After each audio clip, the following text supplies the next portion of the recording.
Welcome everybody. So I just got back from seeing Star Wars The Rise of Skywalker. This movie stars Ian McDiarmid back as Emperor Palpatine. Poe Dameron is played by Oscar Isaac. John Boyega is back and he is playing Finn. Daisy Ridley is back playing Rey. And this movie is a big giant convoluted mess. Now I went into this movie seeing sort of the Reddit leaks and stuff like that. I actually predicted the thing about, Rey going to Tatooine and kind of seeing the binary sunset even before the leaks came out. So I'm guessing that's kind of where they got sort of that whole sort of sequence from. But I know that J.J. Abrams probably showed this movie to somebody and they probably leaked it to somebody else, and then that's kind of how they got those leaks out of the internet. Other than that, they could have just as easily have copied sort of the Twitter notifications that I was kind of putting out saying that, I thought that the binary sunset thing was going to be kind of a thing that comes towards the end of the film, just because of the fact that J.J. Abrams likes to borrow things from other films and he's very much known for that, and he likes to use that as inspiration for putting it into the newer movies that come out. And this movie borrows heavily from Return of the Jedi. This movie is definitely a Return of the Jedi feel. This movie starts off where you see sort of the resistance are kind of weak, and as time goes on they need to get to this wayfinder in order to kind of go to the Death Star. With this wayfinder they can use it to kind of track down and pinpoint the exact location of where the Emperor's throne room was in Return of the Jedi. And like I said before, there's lots of elements to this movie that come from the original trilogy, which I really did like. That's one of the things I really did like about this movie, was that they did have elements from the original trilogy. You saw a little bit more about the relationship between Kylo Ren and Rey. That was kind of introduced into,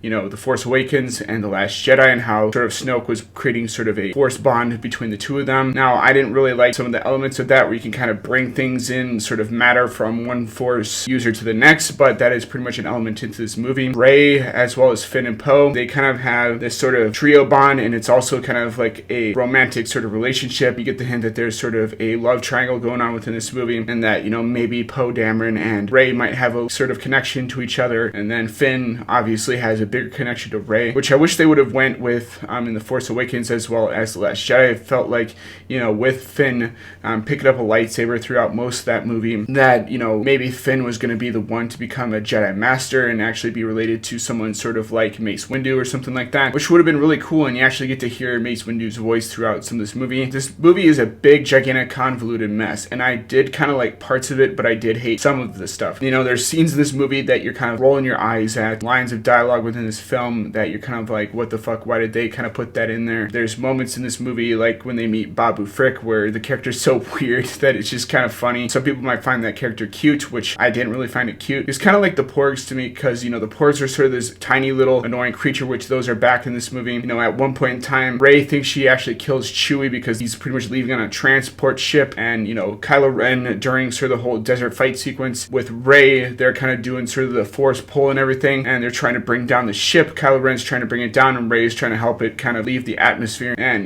Rey kind of shoots out some lightning, and she thinks she's killed Chewie because, Chewbacca was kind of on that ship. Turns out that he was actually on the Millennium Falcon, which eventually goes to one of the Star Destroyers, which Hux is on. General Hux is in part of this movie, and he pretty much plays sort of a better character than he was in The Last Jedi, but he's actually a spy. And at one point in time in the movie, he actually goes, "I am a spy," which I kind of burst out laughing in the theater because I thought that line was just pretty friggin' hilarious, just because it kind of reminds me of the movie Spartacus. He is not as much of a bitch as he was in The Last Jedi, but I still think that his character was kind of weak. Adam Driver's performance in this movie is probably the best sort of performance that I've ever seen him in. Adam Driver pretty much is the one that carries this film out of any of the cast. It was also pretty cool seeing Billy D. Williams come back as Lando Calrissian. He has a minor sort of role because apparently they go to this sort of planet that is kind of like Burning Man, and there you kind of find out that Lando Calrissian and Luke were kind of looking for this object so that they could go to this other planet so that they could find the Emperor and eventually kill him. Luke pretty much gave up and went to Ahch-To, and that's kind of where you see him in The Last Jedi. He's kind of a hermit and doesn't want to do anything with the Force anymore. Lando Calrissian pretty much stayed on that planet, and you get the hint that maybe the chick that's in this movie that,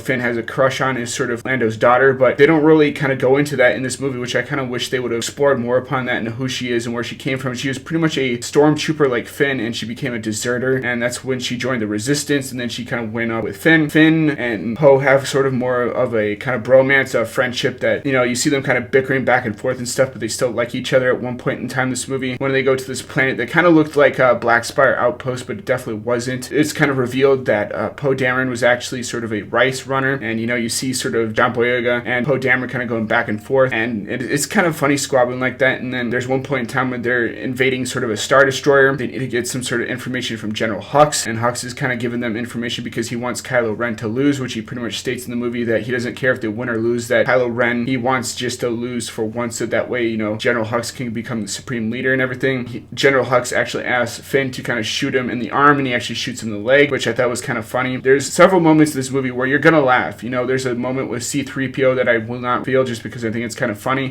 That scene from the trailer where he's like, if we do not win this mission, then all is for nothing, is pretty much within this scene with Babu Frick. Babu Frick is trying to get to kind of, reprogram C-3PO's sort of memory so that way he can kind of read the Sith language on the dagger that Rey has at the beginning of the film. Meanwhile, that's going on. There's kind of a raid going on with the Last Order, which they call it within the movie. I don't know why they couldn't have, just called it the First Order, because it's pretty much the same thing. It's pretty much just the First Order, but Emperor Palpatine kind of raised some Star Destroyers from the dead, and he kind of announced to the world that he's kind of alive now, and even the Resistance kind of gets that message, which is kind of annoying because at one point you do want to see Ian McDiarmid return as the Emperor, and every time he's on screen, he is really, really good in his performance. He is one of the ones that also gives his A game along with Kylo Ren or Adam Driver. You want him to sort of be sort of the new evil, but they don't even give him enough screen time within the film to kind of set up the fact that he is the new bad guy. There's also this sort of new general that is above Hux called General Pride, and even he doesn't really get that much screen time either. Like, if this movie was split into two movies, I think that this movie would have done a lot better because you could have set up plot points in each of these films leading up to the next one, but they didn't do that, obviously, because they wanted to cram everything into a 3-hour movie, and it just didn't work. I think if there's an extended cut that was maybe 3 hours, maybe that would kind of make this movie a little bit better because they could have added scenes in this movie that they probably left out. Rose Tico is in this movie, but she's in this movie as a side character. They do show sort of Leia and Luke Skywalker training, and they kind of show her in a flashback sequence training, so that way in this movie when she's training Rey,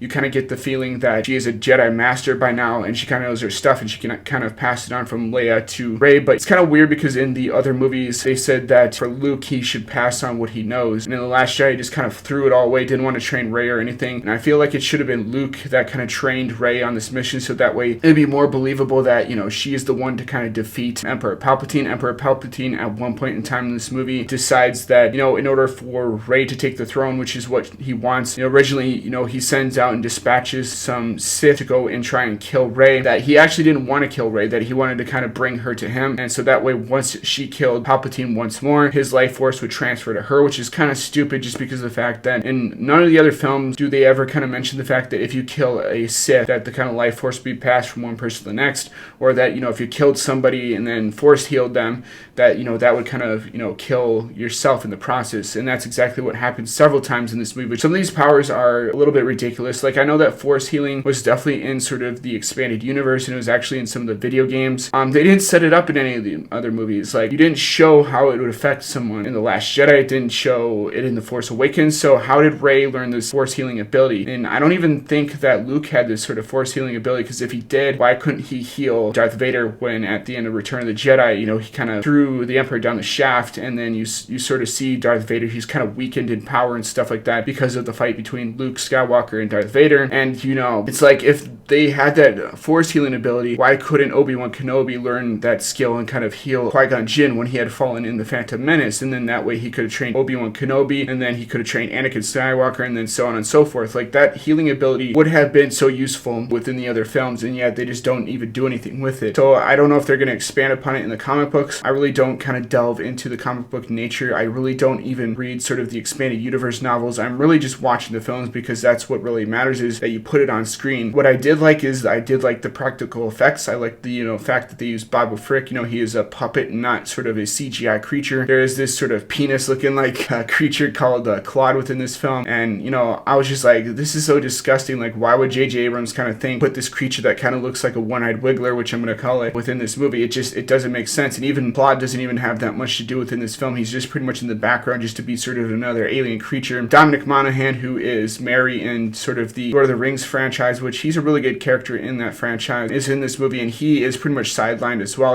All these sort of minor characters pretty much play cameos within this film just to help move the story along. And, I feel like that they had wasted potential. He's a really, really good actor, and I think that J.J. Abrams could have utilized him to be more like a sort of a bigger part within this film, but they don't even have time to do that. There's some key characters in this film that end up dying, and then you don't see the after effects of that till later. Leia kind of sort of loses her body at one point in time, and you see sort of the covers kind of faint kind of like what happened with Obi-Wan Kenobi in A New Hope. You see that the same thing happens with Adam Driver once, Daisy Ridley kind of gets brought back to life. That was kind of a wasted moment because you finally see Ben Solo. He's happy. He's, got sort of what he wants, and all of a sudden he's exerted himself to the point where he pretty much dies. Like, I hate that thing where, if you use the Force too much, you eventually die. Like, it just doesn't make sense. Like, how could you possibly just use the Force too much and then just OD off of that? That's never been in sort of any of the other films before, but it's in this movie. Like, go to the theater because you want to see sort of a happy ending. You want to see sort of everything that these characters have gone through kind of smack dab into one singular cohesive narrative. And that's why I said that this movie was convoluted at the beginning, because it is. You want the movie to progress towards the second and third act just so that you can get to certain nitty-gritty stuff. And there is some cool elements in the first opening acts of the film. Like, you see Mustafar. If you're not paying attention, you will miss it. That's where Kylo Ren goes to try and look for the Sith dagger or the Wayfinder, and he's just slaughtering and taking people out, which I thought was pretty sick. The end battle sequence between Poe Dameron when he's fighting the Last Order and all those Star Destroyers is pretty sick, even though there's a point in time in the movie where Emperor Palpatine kind of opens up one of the ships and you can kind of see the battle kind of taking place, and it's kind of like a Return of the Jedi moment where he kind of showed Luke Skywalker all of his friends pretty much fighting. And he does that same point here with Rey, and it kind of shows her that, everything is helpless and everything and all seems lost. But, eventually, even though Emperor Palpatine kind of shoots lasers into the sky and kind of just blows everything up with his Force lightning, Rey kind of gets up the courage to fight him alongside Ben Solo, and it's kind of cool to kind of see Ben Solo fight against the Knights of Ren, which the Knights of Ren aren't even in this movie for that long. If you think that you're going to go in and find answers as to where the Knights of Ren were within this movie, you're definitely mistaken, but they are pretty cool. I kind of like the armor and sort of what they looked like, but there just wasn't enough screen time with them on them. But the scene where, he kind of transfers matter and transfers the lightsaber over from Rey, when she kind of gets it, is about to strike Palpatine down, and he kind of fights the Knights of Ren, was pretty cool. It would have been kind of cool to kind of see the Knights of Ren come to his side in order to help fight against, Emperor Palpatine, because that would have been sort of a thing where it's like Ben Solo kind of trained the Knights of Ren. Now they've kind of turned back sides with him and joined the lights of the Force, but eventually they didn't do that, so whatever. Overall, I'm going to give this movie about a C. I didn't hate this movie. I didn't really like this movie. If I were to say anything, I would say that I'm pretty disappointed right now, but there are some cool elements. So if you are a Star Wars fan, you're going to like some of it. You're going to hate some things.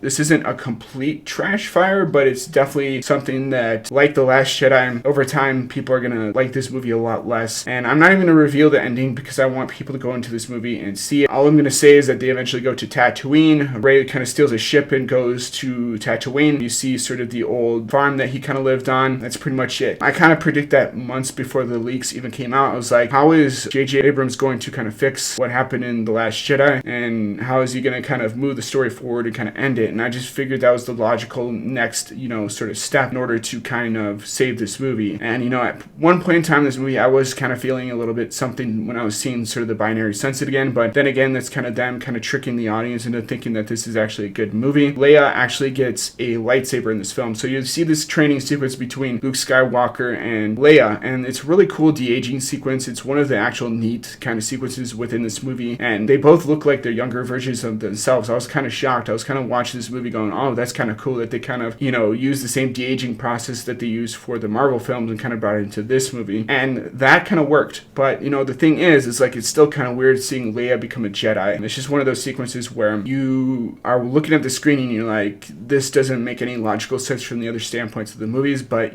I guess it's willing suspension of disbelief, so whatever. If you like it, you like it. If you don't, you don't. One of the things I did like is that they gave sort of the middle finger to Rian Johnson in this movie. Rey goes to Jakku after thinking that she's killed Chewie. He steals Kylo Ren's TIE fighter, and the thing is pretty much exploded and burning and stuff because Rey has pretty much lit it on fire, and she's chucking wood and stuff like that in it. She goes to chuck her lightsaber and is about to throw it into sort of the fire, and then you see sort of Luke Skywalker catch it, and Luke Skywalker comes out and he's like, yeah, no, that's no way to treat sort of lightsaber. And, he kind of tells Rey that, even Leia kind of sensed a little bit of dark side in her, and that's when you sort of see that Rey kind of understands that, she still has some fight within her, that she's not all evil, that she kind of saw herself in the throne room with Ben Solo or Kylo Ren, and that she was kind of fearful throughout most of this movie for actually doing so. And, Luke Skywalker kind of consoles her. You sort of see Luke Skywalker raise the X-Wing in sort of the epic fashion that you kind of wanted to see in sort of The Last Jedi that was never actually shown to you, and that was pretty cool. I really enjoyed that scene. So overall, that's why I'm going to give Rise of Skywalker a C. It's not a bad movie, it's just not a very good one. It's kind of in the middle. My favorite movie in this franchise is still The Force Awakens, and even that is kind of a sort of a replication of A New Hope. Is pretty much a rehash, and this movie is pretty much a rehash of Return of the Jedi. So if you're a big, huge Star Wars fan, if you love all the Disney stuff, you're gonna love this movie. I just, I'm kind of iffy on that just because I don't like The Last Jedi now. I know that that's a movie that is not really well received, and even I